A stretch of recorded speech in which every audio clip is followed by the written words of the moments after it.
Grabe, babalik tayo. Ang rami mong pinakilig ngayon. Mga brilliant. You know what? I heard it's not your first time na mag-perform in front of all our brilliants.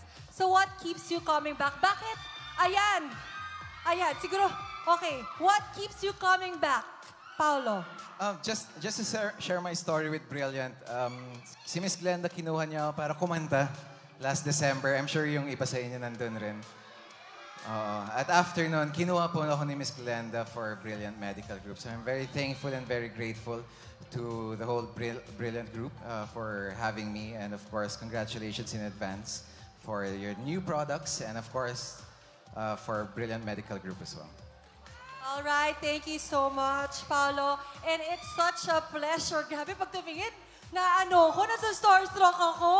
It's such a pleasure to see you here with us today, representing the Brilliant Medical Group. At eto na nga, pero bukod sa pag-perform mo here today, I'm pretty sure everyone is also excited and also wants to learn more about the Brilliant Medical Group. So, let's call on Miss Glenda.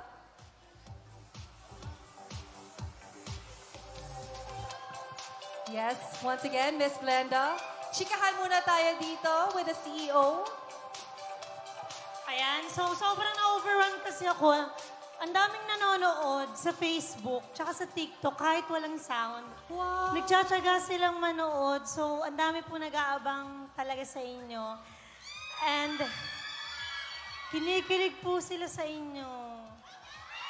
Ang gwapo! Sobra. Inang, ang gwapo niya talaga. Totoo. Isa pa daw. Isa pa. Isa pang song? Isa pang song. Impromptu yan, Paolo. Pero before, iniisip muna ni Paolo kasi parang kailangan sobrang hype up siya. But I just have a few questions since dito na rin ang ating CEO na si Miss Glenda. Ano yung mga go-to services mo, yung favorite product or services sa Brilliant Medical Group? Actually, wala po akong masyadong alam.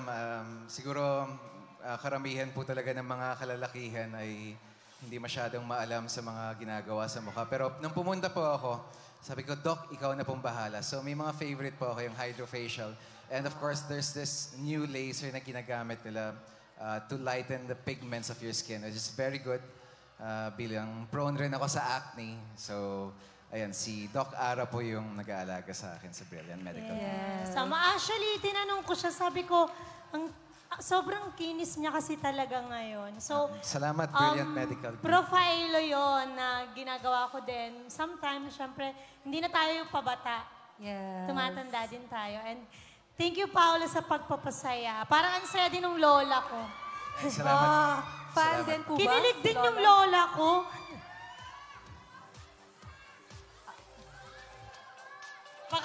Baka abutin po tayo ng 3 a.m. or 4 a.m.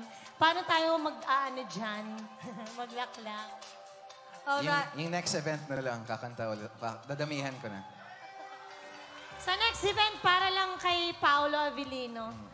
Malay niyo, mag-duet rin kami ni Kim. Oh, yeah! Daming fans! Bakit nga ba hindi? Raming fans. So, what's wrong with Secretary Kim? Super, I'm a fan. Lagi ako nanonood. Yes, tama ba mga Kimanetics? Yes.